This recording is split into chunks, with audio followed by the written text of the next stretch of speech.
6 bulan kita dapat cuti melahirkan gitu kan, tambah menyusui dan kawan-kawannya itu dirasa cukup 6 bulan. Pasti berdasarkan riset kan Mas ya. Jangan sampai sudah cuti 6 bulan tapi misalnya ya malah menjadi harus ngurusin yang besar-besar misalnya ya. Itu jangan. Anak besar ya? Iya, anak besar. Yang sama dengan suami itu kan Mas? Jangan. Ya kan? Pak Jokowi bilang bahwa ya udah batalkan dulu harga tiket naik ke Stupa ya. Apa motivasi orang wisatawan sampai di Stupa kalau cuma hanya foto-foto?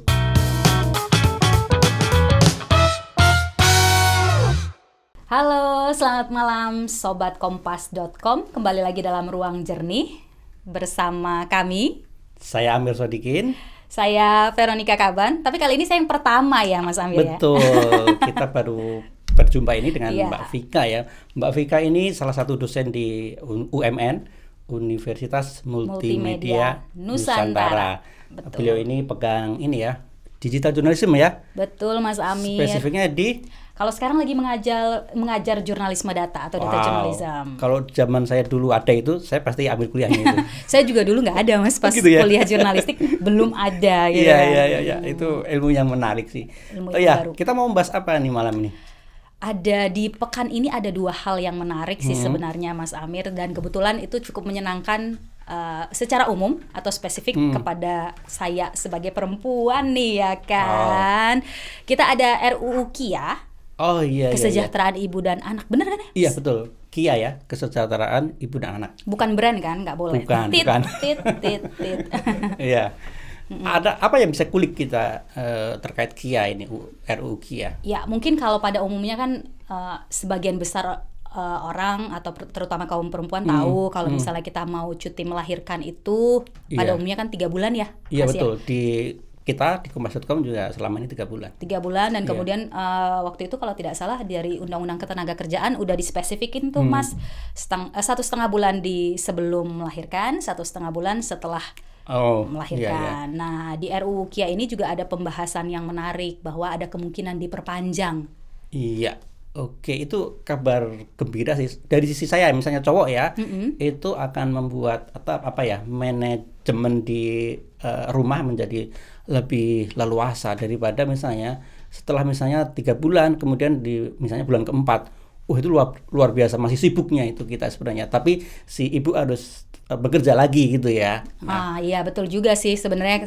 Kalau dari cerita teman-teman saya tuh sibuk mempersiapkan diri, terus sang ibunya juga belum siap ternyata Mas. Jadi kayak misalnya masih melo nyari-nyari anaknya gitu. Jadi sebenarnya kerjanya juga nggak bisa full gitu. Jadi sekarang lagi dibahas di DPR, masuk priority nih tahun ini, prolegnas ya Mas. Jadi kemungkinan pembahasannya salah satunya itu 6 bulan kita dapat cuti melahirkan gitu kan, tambah menyusui dan kawan-kawannya itu dirasa cukup 6 bulan. Pasti berdasarkan riset kan Mas ya.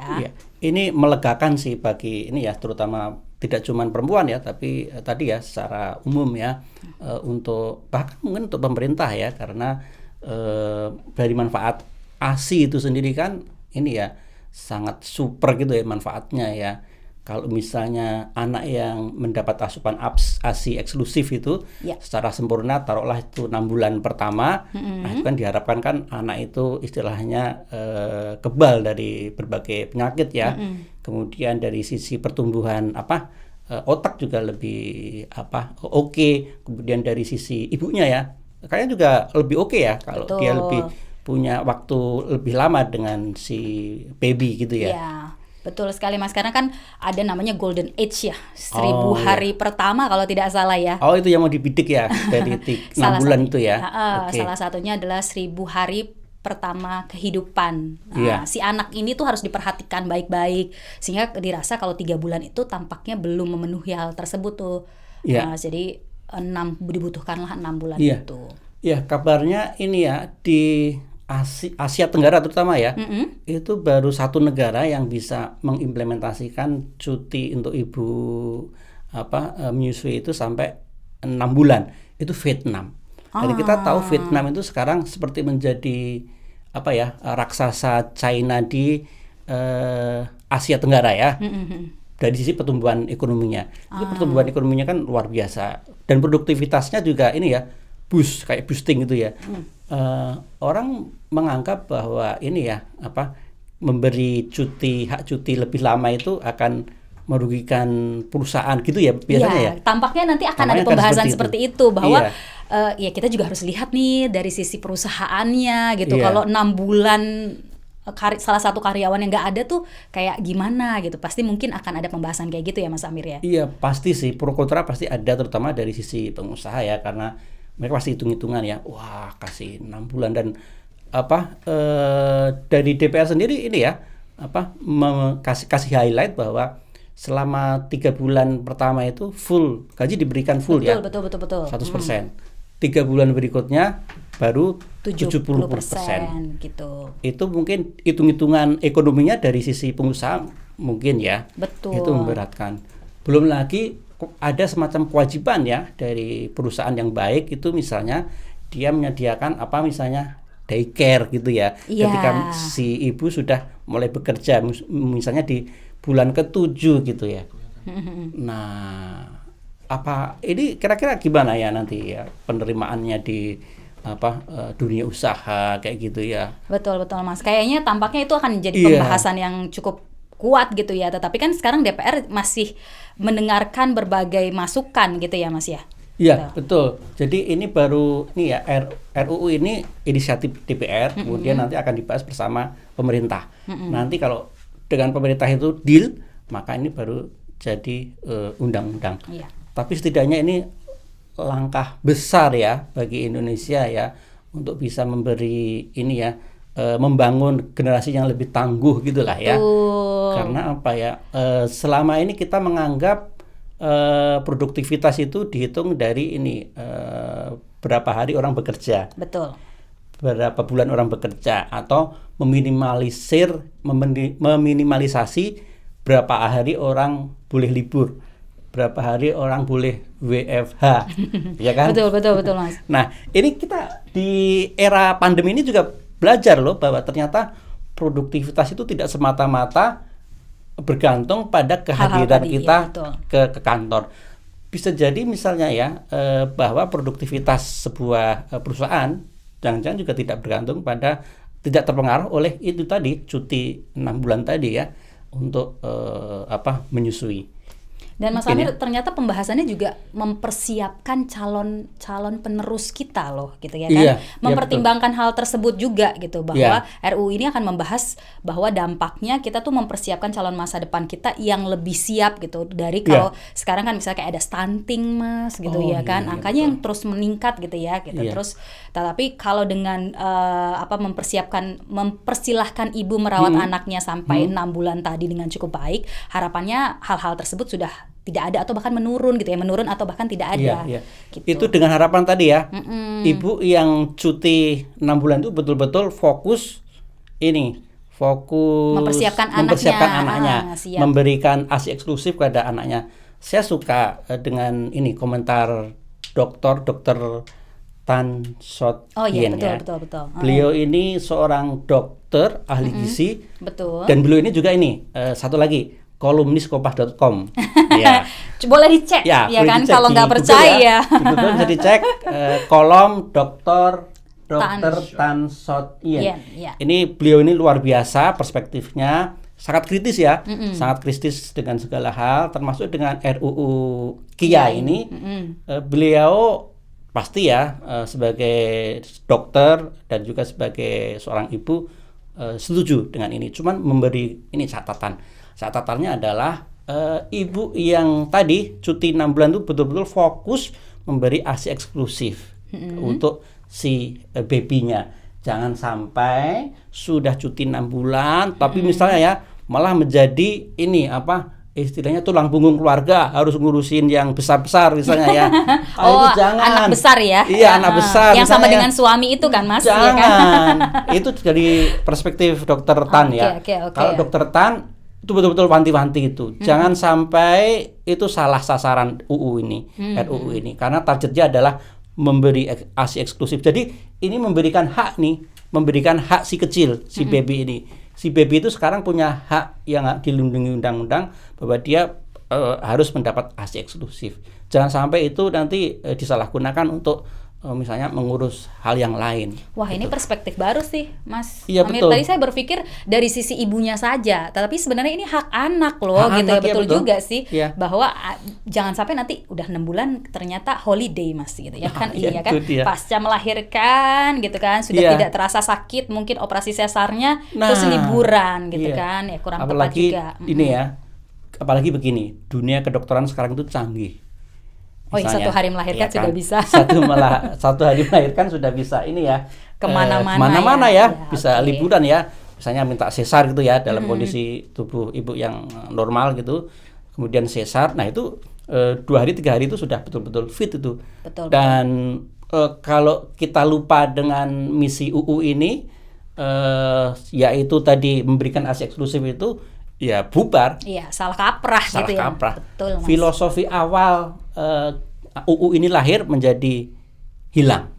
Kalau tadi ya apa yang dikasih apa yang di wording Dokter Tan itu tidak kita laksanakan. Berarti ini juga edukasi buat para ibu dan calon betul. ibu gitu ya. Iya. Kuncinya adalah literasi. Ternyata di UU ini juga ada memandatkan literasi. Literasi terutama pada ibu dan juga keluarga. Oh ya, tidak cuma ibu dan keluarga saya baca ya. Termasuk lingkungan. Oke, Lingkungan sekitar juga harus support bahwa ibu itu punya hak, ibu dan baby punya hak untuk mendapat ASI eksklusif tadi ya. Lingkungan keluarga juga harus mendukung, lingkungan kerja juga harus mendukung. Ya. Kalau lingkungan kerja nggak mendukung, nah itu bisa kena pasal tuh. Mungkin ya, Iya, gitu. ya, kemungkinan Kan ada ya. ada bagian atau poin memberikan kenyamanan dan keamanan kepada Iya, si betul, ibu. keamanan, Betul, kenyamanan, ya. iya. Karena ada beberapa kondisi yang bahkan habis melahirkan itu ada trauma-trauma yang Oh, muncul. iya, Mungkin iya. menghindari hal itu juga sih. Ya. Satu lagi istilahnya ya yang mudah kita pahami, jangan sampai libur cuti 6 bulan itu menjadikan si ibu yang cuti tadi didiskriminasi di lingkungan kerja. Oke, Nah, oke. itu kita paham bahwa misalnya lu sudah misalnya cuti 6 bulan tiba-tiba datang kantor terus bla bla bla. Nah, itu jangan sampai itu diskriminasi. Berarti literasinya benar-benar buat semua iya, nih. betul. Bahkan Ini teman sejawat ya Mas iya, Amir ya. PR-nya itu ini literasi untuk semuanya, tidak cuma si ibu ya, tapi semuanya, lingkungan sekitar, bahkan mungkin ya suami, sekaligus suami. Kalau suami kalau nggak salah dapat cuti 40 hari ya? Iya. Oke, ya. Coba dicek Ya, dulu. 40 hari kalau nggak salah. Oh, Iya, jadi oke. itu rancangannya ya. Dalam rancangannya, belum tentu ya. nanti disetujui pemerintah. Karena pemerintah nanti akan mempertimbangkan stakeholder lain, yaitu misalnya pengusaha. Pengusaha tadi ya, Mas. Bagaimana Mudah-mudahan ini bisa kesiapannya? kita ini ya. Semoga handle. cepat ya, Mas. Iya. Karena kan termasuk yang diprioritaskan di tahun ini, Iya, gitu betul. ya. Mungkin ini mendengar jeritan kaum ibu yang apalagi biasanya nih, mungkin Mas Amir mendengar cerita kawan atau teman. Saya juga Iya. sudah mulai mendengar nih. Habis Lebaran, yang jaga anak, ngomong anak sudah iya, itu tidak ada. luar kembali biasa lagi. effort ibu ya, seorang ibu ya. Kalau dia masih bekerja, sementara dia harus menyusui, itu luar biasa effortnya. Karena misalnya ya, dia harus memikirkan nanti stok ASI-nya gimana. Betul. Di rumah ya. Terus kemudian juga memikirkan kalau misalnya dia bawa anak ya ke kantor itu, di kantor itu ada daycare-nya atau enggak. Iya, betul. Nah, mungkin RUU ini nanti harus juga secara eksplisit menyebut kewajiban ini kantor-kantor gitu ya, pihak swasta untuk bisa menyediakan daycare untuk penitipan anak gitu lah. Karena begini, saya lihat ini ada tren ya, ada tren ibu-ibu modern itu tidak lagi rela atau tidak lagi begitu saja menyerahkan anak itu ke asuhan misalnya ART babysitter ya. atau ART gitu ya. Mereka sudah mulai berusaha mandiri gitu ya, karena anak itu perlu bonding dengan si ibu kan. Nah, itu biasanya mereka cari daycare terdekat gitu ya, terdekat kantor. Diusahakan tetap dekat sama kantor. anaknya. Iya, Oke, misalnya kalau di kantor diusahakan ada daycare di kantor itu, atau setidaknya daycare yang dekat dengan kantor. Oke, itu Iya. satu topik yang Iya, betul. menggembirakan di pekan ini. Ternyata ini juga melengkapi ini ya, paket UU sebelumnya yang menggembirakan untuk perempuan. Kaum perempuan, iya, betul. Itu UU ya, sudah jadi UU nih. Sudah jadi UU. UU tindak pidana kekerasan seksual yang betul. sudah tindak pidana kekerasan seksual. Jadi UU TPKS ya. UU TPKS ini sudah disetujui dan tinggal dilaksanakan gitu ya. Ya, dan bahkan sudah mulai menjalar Mas Amir ke kampus-kampus sudah ada satgas khusus. Gitu ya. Dipegang naungi langsung oleh kementerian, harus setiap kampus harus punya satgas kekerasan seksual itu dia tampaknya sudah mulai berjalan dan ini satu hal yang menggembirakan ya Mas Amir. Betul. Nah, kita ada lagi nih Mas Amir yang menggembirakan. Yang minggu lalu sempat jadi heboh, di Ruang Jernih juga jadi pembahasan gitu karena kontroversial soal masuk ke Candi Borobudur. Sudah diputuskan kemarin juga Mas Amir gitu bahwa harganya tidak naik, tapi ada beberapa aturan ya, begitu. Oke. Iya. Ini memang kontroversial ya dan disuarakan oleh Pak Luhut ya. Yang nyaris setiap yang disampaikan itu berawal dari sebuah kontroversi ya. Kita menyayangkan cara komunikasinya sih. Seharusnya bisa di-maintain di internal dulu, kemudian diputuskan. Dan lagi-lagi kontroversi ini yang diawali wawancara wartawan dengan Pak Luhut ini kemudian diakhiri oleh Pak Jokowi ya. Pak Jokowi bilang. Berarti lagi-lagi nih ya Mas? Iya, untuk kesekian kalinya. Pak Jokowi bilang bahwa ya udah batalkan dulu harga tiket naik ke stupa ya. Ini yang naik ke stupa ya, bukan HTM, bukan harga masuk ya. Harga tanda masuk bukan ya. Ini kalau harga tanda masuk, tiket masuknya itu masih normal kan, nggak ada kenaikan kan. Yang kemarin kontroversi sampai 750.000 itu kan naik ke stupanya di atas, betul. Dan tapi batal ya, ini juga harusnya sih beberapa masyarakat itu sudah nggak khawatir lagi gitu karena melihat beberapa berita gitu, bahkan kan beberapa pedagang ataupun yang berwirausaha atau pengusaha di situ sudah mulai komplain waktu itu kan, padahal belum diputuskan tapi beberapa wisatawan membatalkan gitu karena masih takut-takut nih 750.000 atau tidak gitu kan. Nah sekarang sudah diumumkan kemarin tidak jadi naik gitu. Sebenarnya menurut Mbak Vika ya, sampai ke stupa 750.000 itu gimana?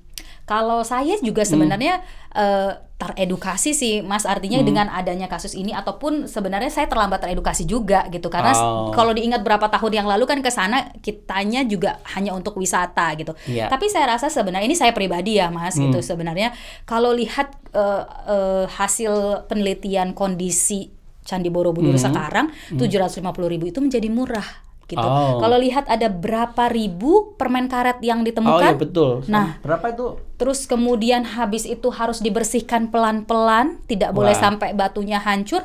Itu kan 750.000 jadi terkesan murah ya Mas ya. Maksudnya ya kalau saya personal ya, bukan saya bilang 750.000 itu angkanya kecil, tetapi kondisi Candi Borobudur sekarang itu cukup memprihatinkan gitu. Iya betul. Jadi ini sebenarnya sebuah warisan budaya dunia gitu ya, mahakarya nenek moyang kita lah. Betul. Yang dulu tuh dibangun hampir 70 tahun tuh membangun candi seperti ini, mahakarya ini. Dan membangunnya di zaman dahulu sekitar tahun 850-an ya jadi itu.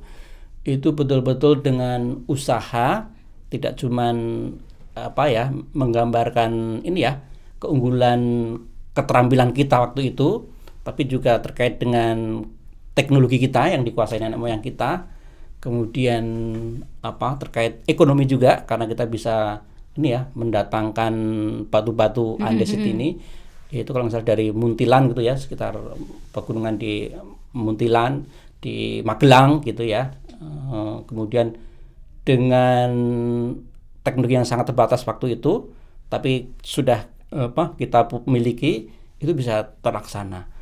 Pola perekatannya juga spesial misalnya ya, batunya saling kait-mengkait, saling ngelok gitu ya, saling mengunci.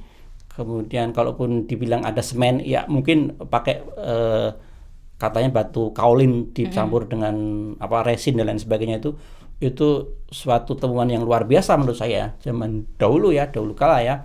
Nah ini memang luar biasa effortnya untuk menemukan kembali Borobudur di tahun 1973 itu juga effortnya luar biasa. Waktu itu Pak Harto sendiri memang presiden waktu itu yang handle mulai pemugaran Borobudur itu tahun 73. Kemudian sampai jadi seperti sekarang. Dulu sempat ini dipasang ini ya, yang berserakan tuh dipasang satu persatu, dibersihkan gitu, kemudian dipasang lagi. Terus kemudian banyak juga bencana yang terjadi, misalnya letusan Gunung Merapi gitu ya, yang berefek gitu, itu luar biasa effortnya memang. Jadi dan sekarang katanya di data ini berapa persen kerusakan?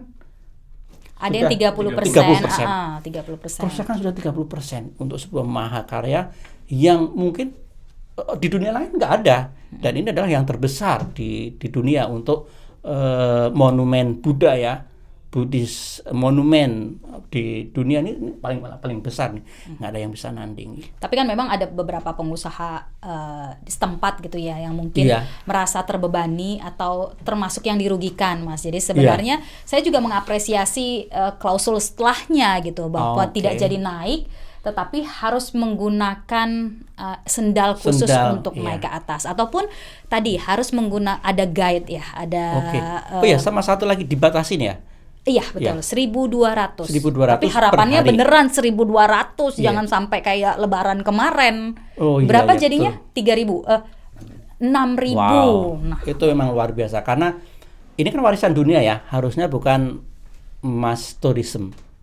Tapi betul-betul ini seperti wisata yang lebih spesifik ya, minat khusus lah ya. Maksud saya begini, di pelatarannya, di halamannya atau di lantai tertentu yang aman itu nggak masalah ya, dengan tiket yang misalnya yang bersahabat gitu ya. Sekarang berapa sih? 50.000 ya? 50.000 ya. 50.000. Nggak, menurut saya nggak masalah ya 50.000. Tetapi ketika itu terkait dengan naik lagi ke stupanya, dan stupa ini adalah seperti mahkotanya, mahkota di candi ini. Wah, itu kan luar biasa berharganya itu stupa itu. Dulu kan ada semacam, bahkan sampai jadi challenge-nya, siapa yang bisa pegang apa itu di stupanya itu. Itu betul. Itu kan mengakibatkan banyak kerusakan juga. Belum lagi sepatu kita itu. Wah, itu kan kerusakannya juga luar biasa. Nah, tadi sandal apa itu yang direkomendasikan? Sandalnya namanya sudah lupa lagi nih, Mas. Jadi sandal Upanat namanya. Upanat ya. Dan itu berdasarkan penelitian, sandalnya itu terbuat dari anyaman daun pandan gitu. Jadi sebenarnya meminimalisir, lokal banget. Dan memang dibuat juga oleh warga lokal, maksudnya industri setempat. Cocok gitu. Jadinya itu adalah salah satu tujuannya tadi, meminimalisir ya, Mas. Belum tentu tidak ada kerusakan, tapi ini upayanya meminimalisir. Sudah diuji beberapa kali gitu. Begitu jadinya. Tapi belum ada harganya berapa itu sendalnya gitu. Jadi mudah-mudahan udah termasuk tiket ya, harusnya ya. Kayaknya sih belum deh, belum ya. Tapi kan sebenarnya kan niatan masyarakat kita sama kan gitu. Kita mau berwisata budaya, dapat edukasi, tapi juga jangan merusak. Jadi harapannya nih kalau diberikan ada cara yang lebih menjaga warisan tersebut, ya jangan menolak gitu ya, Mas. Dan tampaknya kan nggak mungkin sendalnya mahal banget kan. Kalau ternyata sendalnya 750.000 juga ya kan, mendingan beli tiketnya. Kalau harapan saya itu sudah include harga betul. itu ya. Kalau mau dinaikkan sedikit, oke lah, nggak masalah. Karena begini, begitu itu nanti terpisah, maka tidak ada keseragaman gitu ya. Betul. Satu itu. Yang kedua, kalau sebenarnya banyak hal yang bisa diperbaikin di Candi Borobudur ya. Misalnya terkait tadi edukasinya itu gimana caranya, apakah pakai guide. Kalau guide apakah bisa misalnya melayani 1.200. Kalau di negara-negara lain kan tiket masuk itu sudah termasuk itu yang alat edukasi yang bisa kita dengar gitu ya, mendengarkan ya. Misalnya betul. Candi ini didirikan bla bla bla bla gitu. Kita sudah bisa dapat audionya ya. Tinggal tekan misalnya English atau misalnya Chinese misalnya ya. Korea misalnya, Indonesia misalnya, tinggal tekan. Itu menarik juga sih ya. Harusnya itu include dalam ini ya, harganya. Karena kalau tidak ya orang berwisata itu tanpa makna. Padahal Borobudur itu kan sesuatu yang mau dikagumi dari si mana saja itu bisa, tetapi yang paling penting adalah kita paham, kita tahu cerita dari Borobudur itu, di balik Borobudur itu apa. Dan jangan lupa juga masih tempat ibadah itu, Mas. Betul. Jadi kalau ke sana gitu, ingat lagi gitu bahwa itu kita memasuki tempat ibadah keluarga kita sendiri gitu kan, masyarakat Indonesia ya, lainnya. Itu yang kita kadang lupa ya. Iya, naikin kalau tiket, sudah ke situ, tapi ternyata ada umat Buddha yang menggunakan itu sebagai tempat ibadah itu. Yang harusnya itu dipertimbangkan lagi tuh, apakah bagi umat Buddha misalnya bagaimana harganya itu harusnya berbeda ya dengan kita yang berwisata gitu. Betul. Ya. Karena kan sebenarnya memang harus menjaga berbagai lapisan sih sebenarnya Mas ya. Karena kan kemarin itu kalau tidak salah juga masih mempertimbangkan yang tadi Mas Amir bilang, guide-nya tuh kan tidak mungkin ya 1.200 itu cukup gitu. Terus apakah harus tergabung dalam satu asosiasi atau sebenarnya seperti apa? Tadi usul Mas Amir juga cukup baik tuh, kalau misalnya ada perangkatnya kan kita tidak repot lagi gitu ya, tidak harus satu orang menjaga. Dan itu teknologinya nggak susah ya, itu. Betul. Itu simple. Dan kalau tidak salah tuh saya baca juga mereka tuh masih menyusun kok Mas peta atau mapping arah supaya kita jalan tuh kita juga teredukasi, tidak sembarangan jalan aja. Kalau dulu kan pokoknya lari-larian, lomba-lomba cepet-cepetan gitu, atau cari foto terbaik gitu kan. Kan untuk tahu kisah itu, relief itu perlu arah jalan yang tepat ya untuk melihat itu kisah di relief-reliefnya itu. Nah, itu kalau didampingi dengan syukur-syukur misalnya tadi ya, seperti yang diharapkan guide yang dari situ itu kan lebih bagus. Tapi setidaknya jika tidak bisa disediakan perangkat gitu ya, perangkat sederhana, atau misalnya pakai apps juga boleh, masing-masing smartphone misalnya pas di lokasi titik itu play audionya seperti apa untuk menjelaskan relief yang sedang dihadapi misalnya. Atau sekarang lagi sedang didesain juga kalau tidak salah Mas Amir, digital tournya, jadi nggak usah sampai ke atas, supaya tadi menghargai beberapa hal tadi itu ya gitu, cukup di bawah. Dan kan kita cari fotonya sebenarnya juga kalau mau lihat candinya juga titiknya bukan di atas kan, harusnya kan ada titik di bawah yang kita bisa mendapatkan. Ini yang kita sebenarnya kita khawatirkan ya. Yang kita khawatirkan begini, apa motivasi orang wisatawan sampai di stupa kalau cuman hanya foto-foto misalnya ya. Tapi misalnya kalau dia paham apa itu stupa dan bagaimana istilahnya dia bisa merefleksikan diri di depan stupa itu oke lah misalnya. Umat Buddha misalnya sambil beribadah di sana itu oke. Tapi kalau kita lihat kebanyakan wisatawan umum ya, itu di situ hanya foto-foto, bahkan cenderung merusak stupa. Itu kok ngapain sih sebenarnya ya? Paham nggak misalnya kita berwisata itu sampai ke stupa itu maknanya apa? Kalau misalnya tidak perlu sampai ke stupa ya cukup sampai di lantai di bawah. Nah, dalam konteks ini saya menjadi setuju ketika misalnya orang yang sampai ke stupa adalah orang yang punya kepentingan spesifik, bukan untuk wisata massal. Jadi terserah misalnya wisatanya yang massal itu sampai bawah, misalnya sampai halaman tertentu gitu atau lantai tertentu. Tapi kalau untuk stupa itu hanya khusus misalnya mereka yang sedang beribadah, mereka yang punya kepentingan untuk betul-betul mau tahu gitu ya, penelitian misalnya, mau riset kayak gitu ya. Itu menurut saya nggak masalah. Dan satu lagi ya, yang kita khawatirkan ya, ini menjadi besar bukan karena sebuah wacana yang dialogis, bukan sebuah hasil dari pemaparan atau sebuah riset. Yang seharusnya misalnya Balai Konservasi itu diberi peran untuk mengungkapkan sedang Borobudur itu saat ini bagaimana sih? Ya, apakah sedang baik-baik saja? Ataukah ada sesuatu yang itu perlu yang kita harusnya ditonjolkan bantu terus gitu ya, iya. Mas ya. Tapi yang datang adalah politisi, kemudian besar karena politisi. Jadi persoalan Borobudur, Tari Borobudur itu besar hanya karena politisi, bukan karena rekomendasi dari Balai Konservasi. Kalau misalnya pemerintah kalau serius betul pengen konservasi Borobudur, dia harus datang ke Balai Konservasi, libatkan Balai Konservasi, ditanya hasil riset Balai Konservasi itu sejauh mana terkait kerusakannya, kemudian dibuat eventnya atau acaranya untuk membeber hasil risetnya itu, misalnya dalam sebuah entah itu workshop, simposium, yang nanti di akhirnya itu mengeluarkan outputnya itu adalah rekomendasi kepada pemerintah misalnya ya, minta tolong batasi jumlah pengunjung sekian, misalnya 1.000 gitu ya. Yang kedua misalnya minta tolong jangan sampai ke stupa. Loh nanti gimana kalau pengen sampai ke stupa? Ya sudah dibatasi lagi dengan harga misalnya 500.000. Itu fair, tapi yang bersuara adalah Balai Konservasi, bukan politisi, apalagi misalnya tiba-tiba dari Jakarta misalnya membawa konsep itu menjadi keramaian yang tidak perlu. Jadi betapa ruang publik kita itu saat ini ya betul-betul hiruk pikuknya karena bukan sesuatu yang esensial, tapi karena sebuah kontroversi.